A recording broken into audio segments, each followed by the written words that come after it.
Hello दोस्तों, नमस्कार। Stock market share YouTube channel में आपका स्वागत है। अभी हम बात करने वाले हैं एडवी कैपिटल लिमिटेड शेयर की।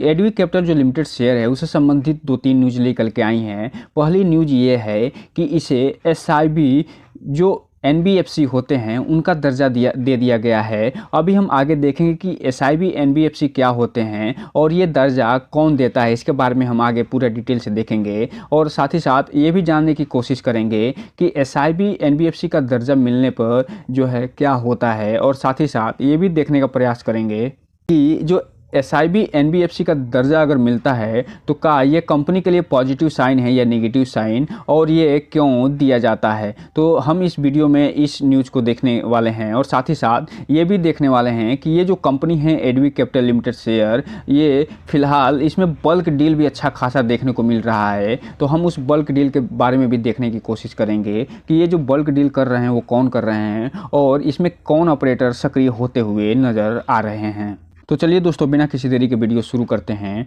और इन सब न्यूज़ों को देखने का प्रयास करते हैं।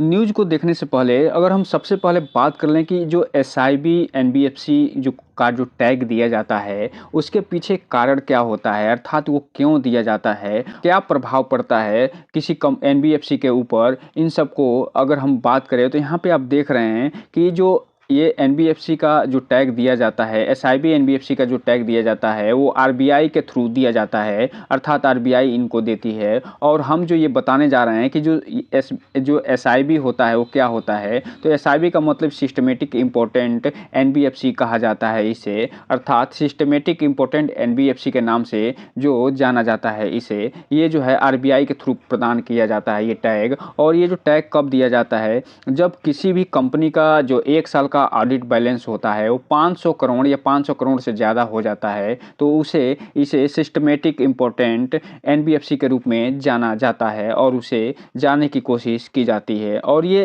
क्यों दिया जाता है, ये इसलिए दिया जाता है ताकि ये माना जाता है कि जिस भी एनबीएफसी का जो ऑडिट यानी पिछला ऑडिट बैलेंस रहा है वो 500 करोड़ से ज़्यादा हो गया है या 500 करोड़ हो गया है, तो ये आरबीआई ये मान के चलता है कि ये जो कंपनी है वो ओवरऑल जो इकोनॉमी के लिए है, वो फाइनेंशियल जो स्थिरता होती है, जो वित्तीय स्थिरता होती है वो प्रदान करने में इसकी भूमिका अच्छी खासी हो सकती है, अच्छी खासी होती भी है। इसीलिए ये टैग आरबीआई एनबीएफसी को प्रदान करता है। और इसी संदर्भ में जो एडवी कैपिटल लिमिटेड शेयर है 2025 से पहले देखेंगे कि सिस्टमेटिक इम्पोर्टेंट एनबीएफसी का दर्जा मिलता हुआ नज़र आपको भी आ सकता है, जिसकी न्यूज़ निकल के सामने आ चुकी है। अब हम चलते हैं उस न्यूज़ को देख लेते हैं। तो दोस्तों, अब हम आगे बेसिक वेबसाइट पे, यहाँ पे आप देख रहे हैं कि ये फिलहाल लगभग 0.44% के आसपास की ये तेज़ी दिखाती हुई नज़र आ रही है। जब हम वीडियो बना रहे हैं उस समय ₹2.27 पे ये ट्रेड करती हुई नज़र आ रही है। अब हम अगर बात करें इसके अनाउंसमेंट की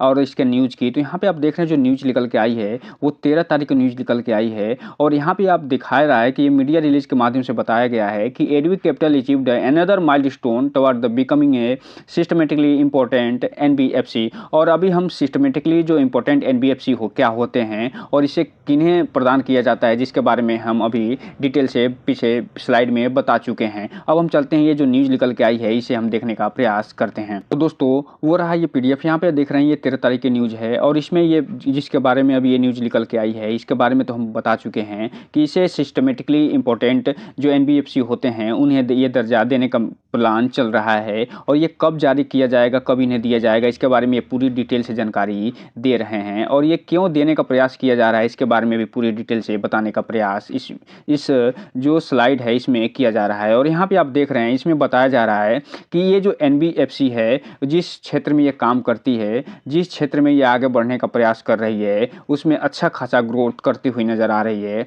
और इसका जो नेटवर्थ जो बना हुआ है फिलहाल वो 1100 मिलियन का होता हुआ नज़र आया है, जबकि इसका जो टोटल एसेट है वो फिलहाल 2000 मिलियन का होता हुआ आया है। अर्थात जो सिस्टमेटिकली इम्पोर्टेंट एनबीएफसी होने का जो क्राइटेरिया जो प्रदान करना रहता है, जो प्राप्त करना रहता है, फिलहाल ये कंपनी प्राप्त करती हुई नज़र आ रही है। और ये 1100 मिलियन का इसका टोटल जो है नेटवर्थ निकल के सामने आ रहा है। और इसका टोटल जो संपत्ति निकल के आ रही है वो 2000 मिलियन के आसपास का होता हुआ निकल के सामने आता हुआ दिखाई दे रहा है। और यहाँ पे आप देख रहे हैं कि ये जो कंपनी जिसका फिलहाल नेटवर्थ अभी दिखाई दे रहा है आपको 1100 मिलियन, और इसका जो अप्रॉक्स एसेट जो कुल एसेट दिखाई दे रहा है 2000 मिलियन। ये फिलहाल जो सरकार के जो आरबीआई का जो क्राइटेरिया है 500 करोड़ का, उससे फिलहाल कम होता हुआ दिखाई दे रहा है, अभी कम है। अर्थात आने वाले जो समय में आप देखेंगे कि जैसे ही ये दिखाई देगा कि जैसे ही ये कंपनी 500 करोड़ के आसपास ये पहुंचती हुई दिखाई देगी, उसके बाद ये सिस्टमेटिक जो इम्पोर्टेंट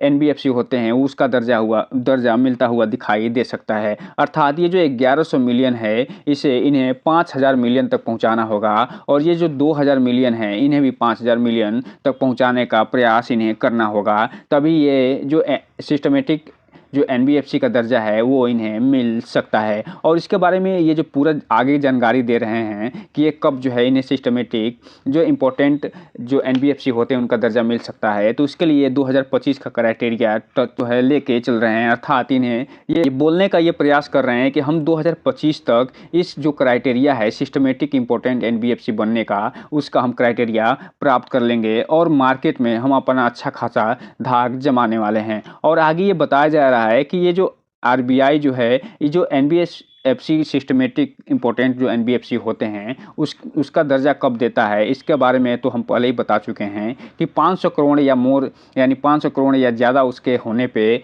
उसका जो 1 साल का जो ऑडिट रिपोर्ट होता है उसमें 500 करोड़ या उससे ज़्यादा पैसे दिखाने पे ही ये दर्जा दिया जाता है, जो कि फाइनेंशियल स्टेबिलिटी का एक जो है सूचक माना जाता है कि ये जो कंपनी है फाइनेंशियल स्टेबिलिटी लाने में किसी भी इकोनॉमी में अच्छा खासा योगदान दे रही है।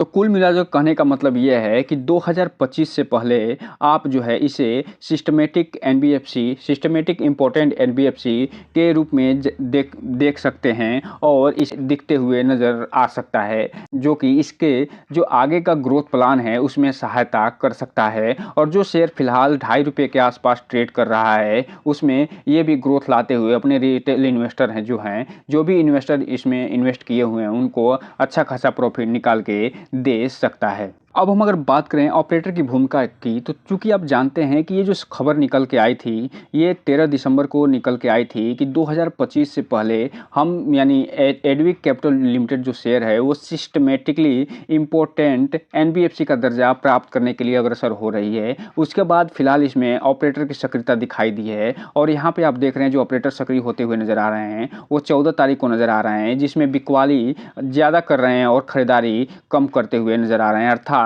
जो 2 लोगों ने अच्छी खासी बिकवाली करी है, लगभग 29 लाख शेयर और 11 लाख शेयर की, जबकि खरीदारी जो किया गया है एक लोगों द्वारा किया गया है बीएसई पे जो 21 लाख शेयर। अर्थात इसमें बिकवाली ज़्यादा हावी होती हुई नजर आ रही है। जबकि 13 तारीख की अगर हम बात करें तो 13 तारीख में भी आप देख सकते हैं कि इसमें खरीदारी और बिकवाली दोनों साथ साथ चल रहे हैं, और इसमें जो देख रहे हैं कि 13 तारीख को सेल भी अच्छा खासा किया गया है लगभग 17 लाख, और खरीदा भी गया है लगभग 20 लाख। वही हाल 12 तारीख को भी आप देख सकते हैं कि 12 तारीख को भी इसमें ऑपरेटर की सक्रियता पूरा फुल दिखाई दे रही है, और इसमें भी बिकवाली ज़्यादा हावी होती हुई नज़र आ रही है जो है 12 तारीख को खरीदारी पे। तो यहाँ पे आप देख रहे हैं ये जो खरीदारी और बिकवाली चल रही है वो लगातार जारी है। 11 दिसंबर को भी आप देख सकते हैं, 8 दिसंबर को भी आप देख सकते हैं, और उसके बाद जो है 1 दिसंबर को भी आप देख सकते हैं, और उससे पहले 15 नवंबर को और उससे पहले 22 सितंबर को ऑपरेटर इसमें सक्रिय होते हुए नजर आए थे। कहने का मतलब ये है कि इसमें ऑपरेटर की सक्रियता लगातार जारी है दिसंबर में, इसलिए रिटेल इन्वेस्टर से बस एक ही चीज़ कहना चाहेंगे, कोई भी इन्वेस्टमेंट करने से पहले इसका पूरा फुल जानकारी लीजिए, फुल एनालिसिस करिए कि स्टॉक कैसा है, इसमें कितने ग्रोथ पोटेंशियल है, इस कंपनी करती क्या है, इसका बिजनेस मॉडल क्या है। इन सब चीज़ों को जानने के बाद ही कोई भी इन्वेस्टमेंट करिए। जब भी कोई भी इन्वेस्टमेंट करिए उसकी पूरी जिम्मेदारी लेते हुए आगे बढ़िए, ताकि आपका पैसे के साथ साथ आपका भविष्य भी सुरक्षित रहे और आपको अच्छे खासे रिटर्न की भी प्राप्ति हो सके भविष्य में। और इसमें उतना ही पैसा लगाने का प्रयास करिए। अगर मान लीजिए आपका मन कर रहा है इन्वेस्टमेंट करने का, तो आप इसमें उतना ही पैसा लगा सकते हैं जितना आप अपने घर के कबाड़ बेचने के बाद जो आपको पैसा मिलता है उस पैसे को इसमें लगाने का प्रयास कर सकते हैं, जो कि डूब जाने के बाद आपके फाइनेंशियल हेल्थ पे कोई भी असर डालने नहीं। लेकिन कोई भी इन्वेस्टमेंट करने से पहले आप जो है अपने वित्तीय सलाहकार से संपर्क जरूर करें। तो दोस्तों ये रहा आज का वीडियो। इस चैनल को लाइक कर सब्सक्राइब करें और बेल आइकन हिट करना तो बिल्कुल ना भूलें, ताकि नए वीडियो की जो अपडेट्स आपको ऐसे ही समय पे मिलता रहे। जय हिंद दोस्तों।